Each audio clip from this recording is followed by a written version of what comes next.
Hi, and welcome to Vote 2018 Santa Monica City Council candidates. I'm Sandy Jacobson, your moderator for this forum. Election Day is almost here, and this forum will give you an excellent opportunity to size up 6 of the 7 candidates for 3 open seats on the Santa Monica City Council. The individuals you elect will serve 4-year terms of office beginning in December 2018.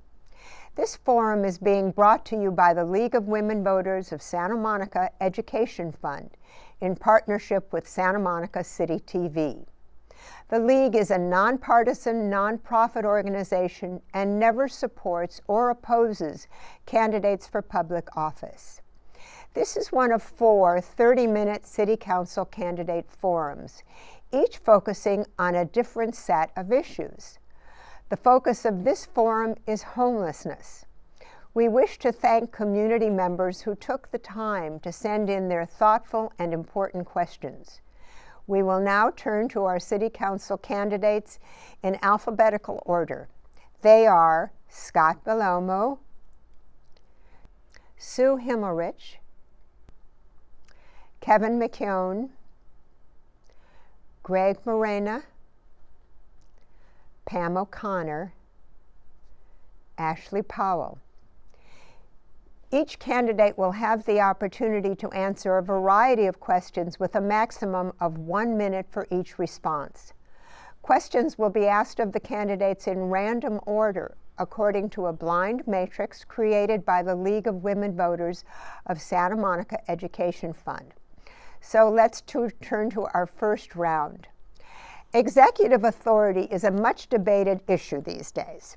How much authority to unilaterally make decisions is really given to an elected executive officer, whether it be the President of the United States, a governor, a mayor, or an elected city council member? If elected, you will be one of 7 decision makers, so you'll actually not be in a position to unilaterally make decisions and enforce them. But we can all dream, and that includes you. So this question is for all 7 of you.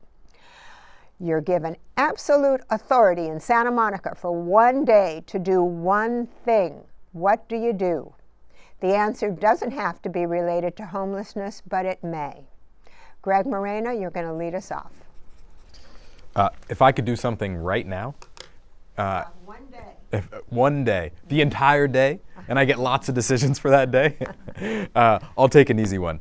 We've spent the last 2 years looking to fulfill our police vacancies. If we could accelerate something and I could be the boss for a day, I'd make that happen today. I recently learned that it's not just sworn officers, it's actually unsworn officers. So we're down about 23 folks on the sworn side and about 20 on the unsworn side. So it's critical. It's absolutely important. It does have to do with public safety. It does have to do with homelessness, but we need to fill our vacancies. We need to ensure that our city is safe and that our residents are safe. Thank you, Greg. Kevin, what would you do if you had 1 day? You could only do one thing, but you got that whole day to do it.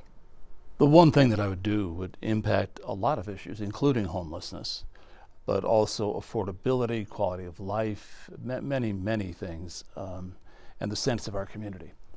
And that one thing would be to fill our city with appropriate, affordable housing. There are cities that have done this in places you might not expect it to happen. Austria is seen as kind of a hard kind of a country, but Vienna has been building affordable housing since the 1920s. And as a result, there is housing available for people of every income level throughout that city. And it is quality housing, as good as any high income housing with art and everything else built into it. That's the kind of city I would love Santa Monica to be. We don't want to gentrify. We want to remain an egalitarian city. We want to retain the people who have lived here for years and put so much into our community. And we also want to cure homelessness. And the answer to all of that would be more affordable housing. Thank you, Kevin. Scott Bellomo. Thank you. If I had 1 day, the first thing I would focus on is getting rid of the criminal element in Santa Monica. We have been overrun by criminals, and that's, you can say they're housed or unhoused. It's irrelevant to me. But we should not be a city where senior citizens are being punched in the face randomly throughout the day walking in Santa Monica. We should not be a city where somebody gets beaten over the head at the pier. These are not things that are what I have lived in Santa Monica for the 30 years that I've lived here. I've never seen it like this before. So if I could do one thing, I would empower the police to go out into the community and start arresting people who are shooting heroin in public, who are attacking each other in public, who are attacking the residents in public, because public safety is the most important thing to a city. And none of affordable housing, development, transmodal, all that stuff is irrelevant if you can't walk around your own city. Thank you, Scott. Pam O'Connor. If I were queen for one day, I would want to ensure that every child in Santa Monica had a safe, secure home. That in that home they'd have adequate nutrition, access to food, access to education. I want to make sure that that no child in Santa Monica grows up in poverty, that every child has that access to those stepping stones to build into them the resiliency that they need to have fulfilled lives in Santa Monica. So that would be my desire. Make sure that there are no children in poverty, that every child has a safe home and access to education and a career path forward. Thank you, Pam. Ashley. So I'm fortunate enough to have grown up in Santa Monica and received my master's in social work. And so if I had one day to do anything I wanted in Santa Monica, it would be to go and talk to our homeless residents and definitely shadow one of our mental health outreach workers and see how we can work together to solve homelessness, because it is a complex problem, but we can definitely solve it. We have the tools we need to be data-driven and really, walk our streets and understand our neighborhoods and do the proper community outreach to make solutions happen. Thank you, Ashley. And Sue. Well, this is a hard one to be the last on, so maybe I should start by saying ditto, ditto, ditto, ditto, ditto. That said, I would like to see us become more neighborhood conscious. And I would, if I were queen for a day, like to see our neighbors getting to know each other, getting to work together, talking to each other to try to formulate solutions to some of the issues that they see. And we know that there are many issues that people see because we see it on Facebook and next door. But those people are in their homes, at their keyboards, talking to each other with their fingers and not face to face. I think we need more human interaction and more cooperation between real people talking to real people in order to achieve a true sense of community. Thank you very much, Sue. Okay, so for the next round, each candidate will answer a different question. And candidates, remember to listen carefully, because this is the one where you get to pick a question. So, Pam, you're going to go first. Homelessness seems to be at the top of every agenda, and the visible homeless, those sleeping in public spaces, get the most public comment. How would you allot limited resources to the visible homeless versus those with chronic illness who may need shelter to survive, and the newly homeless families who would readily accept services? Well, the City of Santa Monica and the City Council has dedicated an additional $1.2 million this year towards homeless services. And that includes increasing the number of folks who would be social workers, as well as training our police department and our help team there for that kind of outreach. That outreach to approach folks who are in our parks, to approach folks who are in our libraries. They have the skills to reach out to the people to help find out what are the needs and what are the ways to connect people to services. And that isn't always necessarily an easy task that happens on one day, but it is an ongoing, consistent program of reaching out and working with the folks. And again, that access to the funding to hire the staff and to make sure the staff has the training and to connect it to those programs that are funded by the city and by the county and others that will help provide services to those folks, the folks that we see every day in our parks and libraries that need help. Thank you, Pam. Ashley, homelessness has been an issue in our community for decades. If elected, how would you prioritize resources to help people experiencing homelessness? Well, I've been very vocal about my experience working with the homeless. Growing up, going to school in Santa Monica, I walked by homeless people every day, and I started volunteering feeding the homeless when I was in elementary school.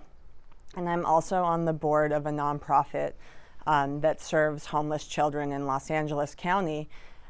So I think that I have a lot of knowledge and experience and could allot the time to working directly with our homeless population. I think the main needs are really, we need more access to showers, storage, jobs. Of course, housing is ideal, but we need all these things in order to solve our homelessness crisis. Thank you, Ashley. Greg, so this is a question from a member of the business community. The Santa Monica business community embraces many long-term solutions to the crisis of homelessness, but our businesses are being severely impacted on a daily and nightly basis and are looking for immediate relief. What can the city do now and in the immediate future to ensure Santa Monica remains a safe and vibrant place for businesses, tourists, and residents? So I understand this problem exactly. Before I came here tonight, we actually had an issue at my place. My family's owned a restaurant on the Santa Monica Pier for 41 years. And so I deal with this problem on a daily basis. Our tip jar was stolen. Homeless folks come in and they ask for food, and we do everything we possibly can. So I'll tell you what I do, and what I feel is part of my solution is we have to get these people jobs. Right? If you want a job and you can be clean and you can store your stuff, come work at my place. I'll give you a job. Just 2 weeks ago, we were able to house one of our homeless staff members. And that was incredible opportunity for him. It was rewarding for us. It was a win-win all around. But this goes right back to the issues that we have with deficiencies in our police department, our sworn officers, our unsworn officers. The City Council has already made great steps in training a lot of other staff members. We need to continue and push forward and keep getting more officers on the streets. Thank you, Greg. Scott. Aging in California is becoming less about cruises, the pursuit of hobbies, and time with the grandkids under the sun. More about survival. Santa Monica is not exempt. In November, Santa Monica launched a 14-month experiment by giving cash to nearly 24 senior men and women who are struggling to pay their rent. The idea is to help them avoid becoming homeless, and this is in a city that has rent control. Officials say Santa Monica may be the first city in the United States to experiment with this kind of program. So here's the question. What are your thoughts about the experiment? Be specific. So the way I look at every issue with Santa Monica is from a resident's perspective. So we've made a covenant with our long-term residents through various methods, including rent control, that we're going to make it possible for you to maintain your life into your retirement years and beyond. I think anything we do to help that is fine. My concern is that we can address the people that are here, but there's a never-ending treadmill of people who are coming to our city that are either unhoused or in a situation they can't afford to live here. So while I would be happy to champion any type of solution that helps keep the residents that have been residents of Santa Monica for decades and are now in their senior years, I want to be cautious, because if you build it, they will come. And if we put a ton of infrastructure in place that says we're going to take care of you in your senior years and help you with your rent, it's going to draw people to this city for reasons beyond housing. Thank you, Scott. Kevin. The pilot program for Preserve Our Diversity, like POD, is to protect older residents from being priced out of their homes. The question is, what can be done? Is this a cost-effective way to prevent homelessness? What can be done for others? For example, families with young children, college students. Well, to be clear, Sandy, this is a pilot program, and we're trying to see how effective it is with a specific population of seniors who've given their lives to our community and now find themselves on fixed incomes that barely cover the rent. And the choice of whether or not to have cat food for dinner is not one that I think anybody in Santa Monica should ever have. So we have to see how this program works first. It was a difficult decision to make because historically we have always allocated our housing money to building deed-restricted affordable housing because that's there in perpetuity. As the cost of doing that rose and the crisis increased for seniors in our city, we came to the realization it now made sense to try to subsidize those struggling seniors, those truly very low income qualified people. Once we see how this works, we will go back, we'll reconsider, and we will think about what it might mean to do this for other people. We can't support everybody, but I think what we have shown is that the compassion of this city has to be shown toward those who've lived here a long time. Thank you, Kevin. Sue. So I want to read this because it refers to the Ninth Circuit. In a recent unanimous ruling, the U.S. Ninth Circuit Court of Appeals said that it is cruel and unusual punishment for any city to prohibit sleeping on public property unless adequate shelter is available and accessible. In other words, provide sufficient housing and shelter where those who are homeless can access it, or allow people to sleep on public property, such as sidewalks. This ruling applies to California and 8 other states. As a council member, how would you respond? Well, let me just say I was just reading that decision today because I was hoping to be able to talk about it tonight because I agree with that decision. In fact, it has been consistently the law in the Ninth Circuit, and I'm a lawyer at Western Center on Law and Poverty, so these are issues we deal with a lot. But this was the law in the Ninth Circuit until a decision was vacated, and it's still the law. I thought the 3 judges who made this decision were correct, I think. And Boise, by the way, it was Boise where this happened, and Boise has appealed the decision, so it will now go to our Supreme Court. I don't know how it will fare. But I do believe that it is really hard to tell homeless people or anyone who's unhoused that they can't go anywhere in your city. If that were a universal policy, where would they be? We just have to think about this from the other side. Thank you, Sue. All right, so now you get to pick a question and decide how you would answer it. I'm going to start with you, Scott. I'm going to follow up on the Ninth Circuit Court decision. So this gets to the heart of the problem, right? Human beings have to sleep, period, right? And we have to allow them to sleep. The question is, how do we manage people who are not housed? And it goes to the fact that we are not, as a state, because this is not a Santa Monica only issue, obviously. It's not an LA County issue only. The state, the governor needs to declare a state of emergency, because that's what this is. When there are 60,000 people just in LA County that are living on the streets, and this has been going on for years, so it's not like this is a new situation. We need to relax regulations, we need to find cheap land, and we need to start building. Because if we have the rooms, if we have the beds, then we can say to people, you can't sleep in our public spaces because we can provide you with a place to sleep. And that will get around what the Ninth Circuit is saying. It's not unthought of that you can build, because we did it after the earthquake. We put up 4 freeways in 18 months, so we can easily find cheap land and start building if they relax the regulations and allow us to build. Thank you, Scott. Greg, which question did you pick? I picked the visibility and experiencing homelessness. My best friend growing up is homeless, and I see him often in town. It's difficult to see him, but he made that choice, and in part because he had a mental illness. It's been very, very difficult for all of us, his friends and his family, to get him into services. And so I think housing, although it's critical and it's important, we have to deal with the root of the problem. And that root comes in large part from mental illness. If we can implement programs, early detection programs, if we can communicate those resources to friends and family, and we can put our arms around these people and show compassion, I believe that will start to heal some of the problem from the root. Thank you. Sue. Well, I guess I'm going to answer the same question Greg just answered, because I agree with what he said, and I have a little different twist on it. We have not been left out in a barren desert in terms of experience with this problem.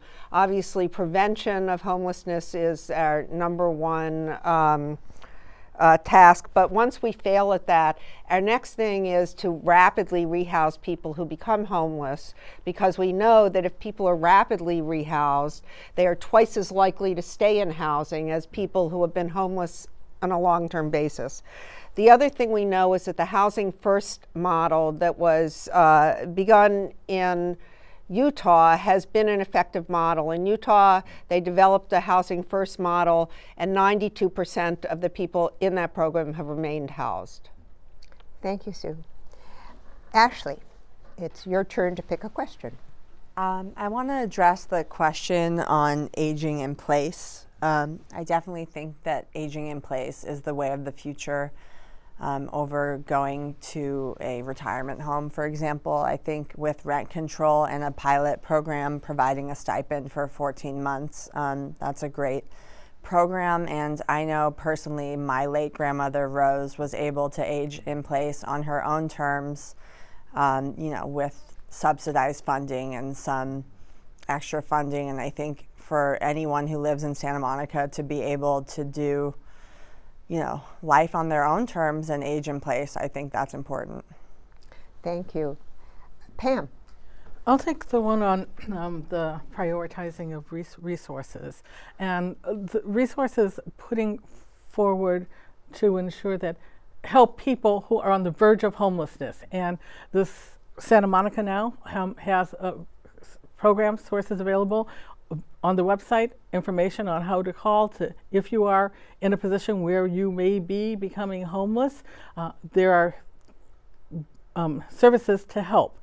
Other kinds of things too that I think are important are how to get people back into the mainstream, how to get them back into jobs. And programs that Santa Monica has supported, including one, Chrysalis, that I'll mention, is one that's really great because it doesn't only work with people who have been jobless for a while to find that first job, but it also helps them in job retention. Because we all know we'll have bumps in the road. So how do you keep that job retention? And another thing is helping when there's an innovative idea, like Mount Olive Lutheran Church came up with college students who are homeless to find a way to house them, and the city helped them figure out how to get through the regulatory environment to make that viable. Thank you, Pam. And Kevin.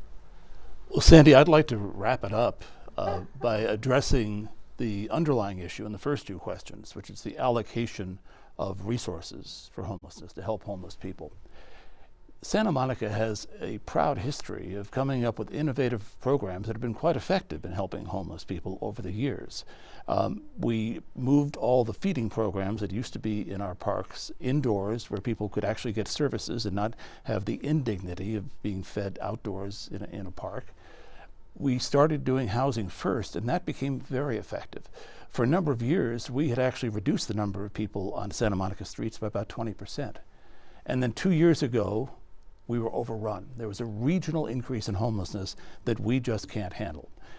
When the social safety net has been allowed to fray and fail, as it has, no one community can deal with that problem. We need resources from the region. Now, I represent Santa Monica on the West Side City's Council of Governments, and one of the things that we as Santa Monicans are pushing there is bringing other cities in on these programs, so we share the burden and share the joy of helping people. Thank you, Kevin. So that concludes our City Council 2018 Candidates Forum discussing homelessness. At this time, we'd like to thank our candidates. On behalf of the League of Women Voters of Santa Monica Education Fund, in partnership with City TV, we want to thank all of you for taking part in this 4-part candidate forum and for stepping forward to run for office. This forum will be replayed multiple times on Santa Monica City TV, Channel 16, and on Cable Channel 99, which is airing election programming 24/7 until Election Day. All forums are also available on demand at smvote.org. For more information on both local and state elections, check out Voters Edge at votersedge.org. We also want to thank you, the audience, for your interest. It takes all of us to make democracy work. Remember, cast your vote by mail ballots or go to the polls and vote on November 6th. Elections are won by those who vote. Thank you.